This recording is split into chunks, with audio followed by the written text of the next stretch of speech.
In the previous video, we saw how easy it was to restore from backup using the wonderful user interface we have with the vSphere data protection appliance.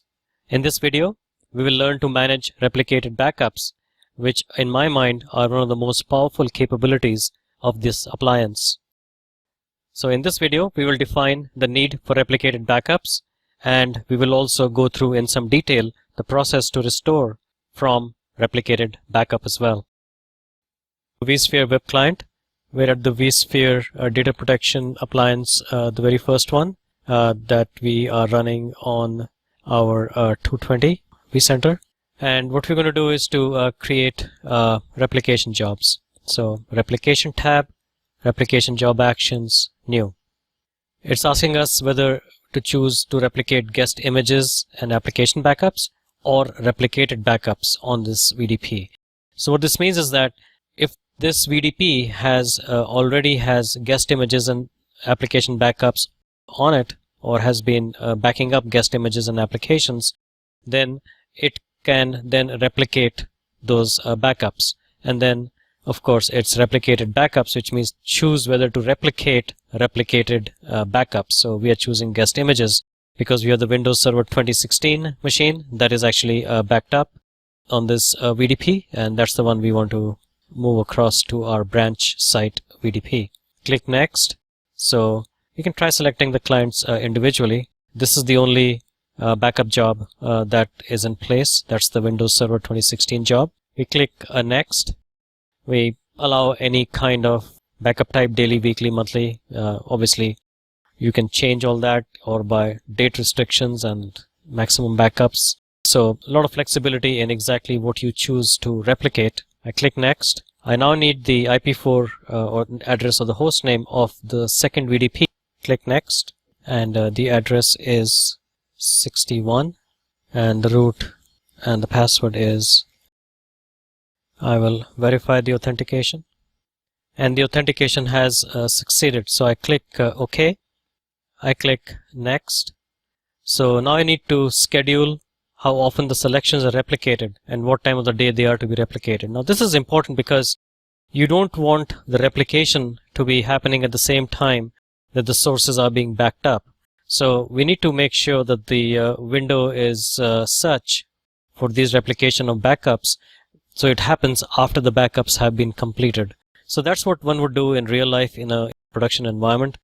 I have the backup running at 8 p.m. for my Windows Server 2016. So I'm going to say that on a daily basis, start at 10 o'clock. So we'll give it, we'll make it 9 o'clock because I think it only takes about 5 or 6 minutes to back up. So that so 8 o'clock, the backup will begin, and then 9 o'clock, the replication of the backup will begin.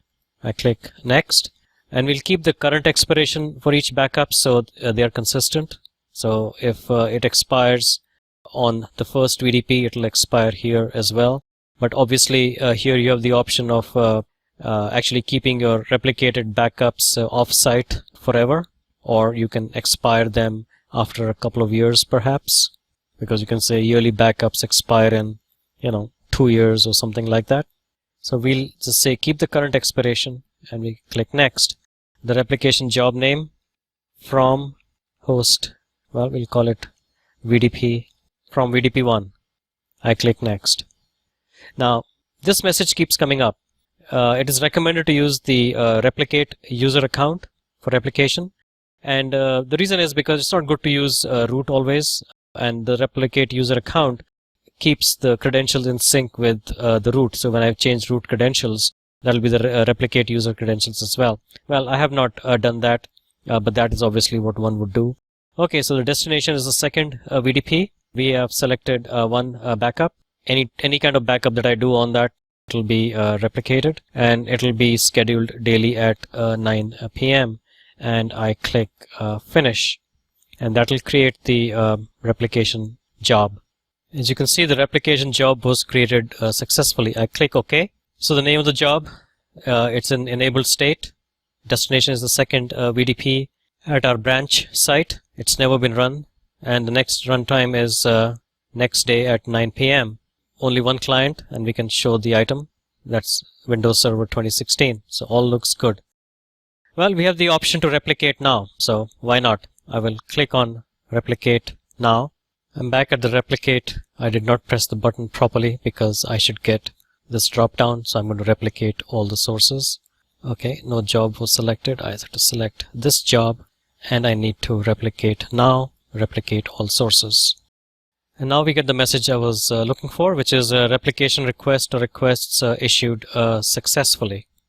And now you can see when we monitor the job on the sending vCenter server, we see that the VDP replication job source task is running, status is running, and we shall pause until it actually completes.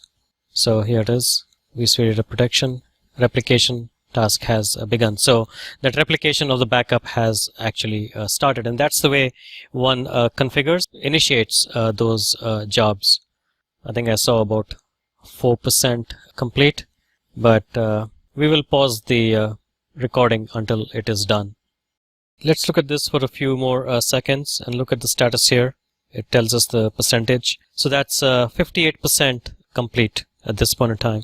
It's taken about 20 minutes to get there. It should be getting pretty close to 92%, it seems. So we're back in our VDP, and we're looking at the job details for replication. And you can see that the client Windows Server 2016 image type backup, the job is from VDP1. This is the replication of the backup, was completed with a successful result. And it is next scheduled for 9/20/2016 at 9 p.m. So this is how one replicates a backup to a second VDP running at a remote site. In our case, it ran at the branch site. Since the replication of the backup for Windows Server 2016 succeeded, we are again in the VDP that's running at headquarters. What we want to look at now is to look at the Restore tab and look at this option here, Recover Replicated Backup. So I've selected the Windows Server 16 and I click on Recover Replicated Backups, which means that the VDP is now going to find out where those replicated backups are and give us information about that. So let's take a look at that. So we have to select a remote destination from an existing replication job, or we need to specify a new remote destination. In our case, we have a replication job already there in place that just completed successfully for Windows Server 2016. So I will select a destination to use from an existing replication job. If not, then again you have to specify the IP address and the username, password, and the path where the replicated backup is for the remote VDP.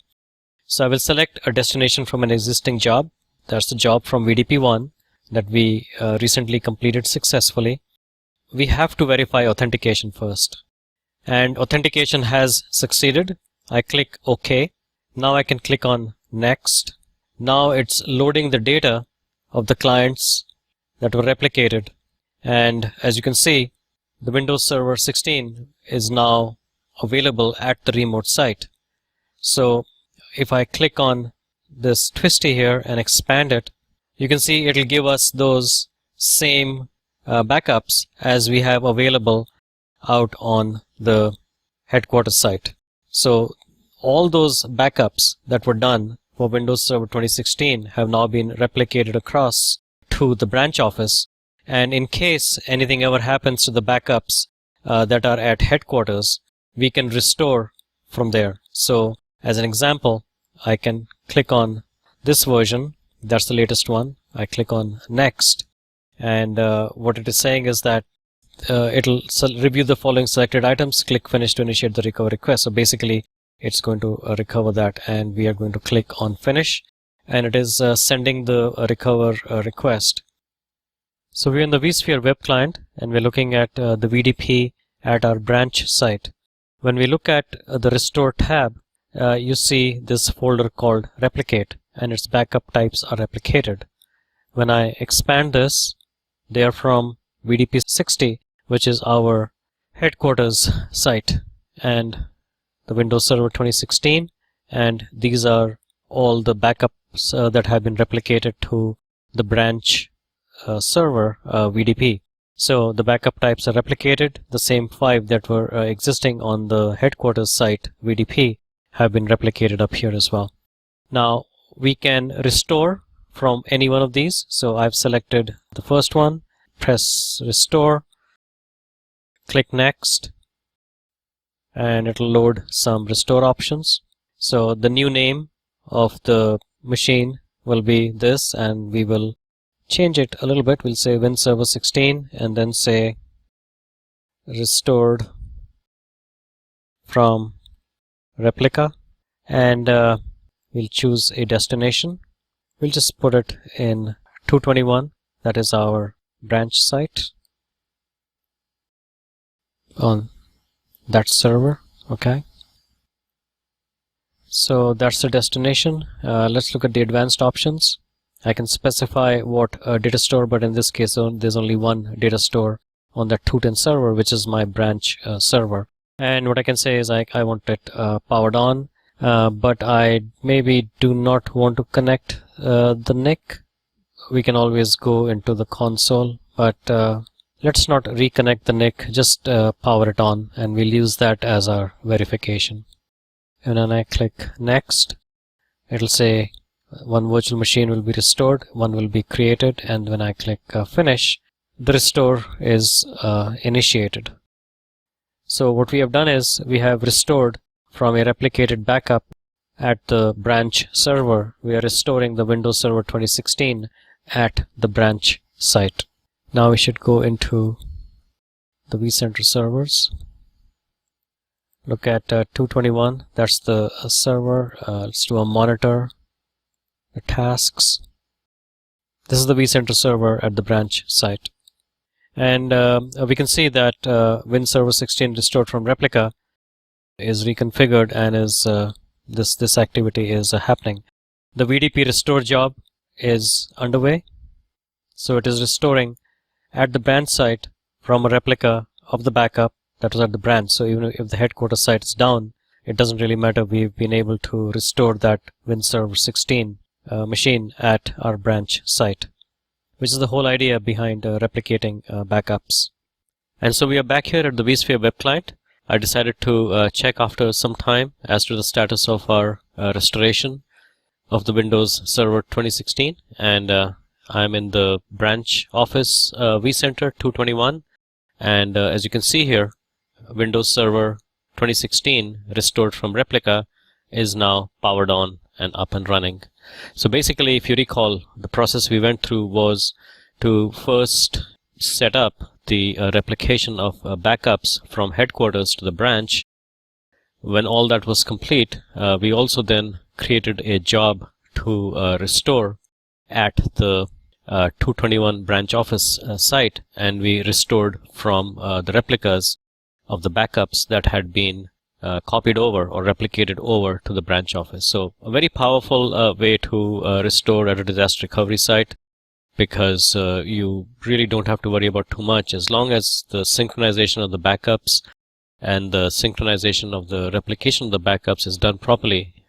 By that I mean that we need to make sure the backups are complete before the replication of the backups begins. So make sure there's plenty of time for the backups to complete, and when you're sure the backups are complete, the scheduling of the replication of the backup should be done according to that. So some amount of fine-tuning is required depending on your network and the latency of the network, the bandwidth, and so on. So after learning how to configure replicated backups, in the next video we will be covering file level restores. I look forward to seeing you there.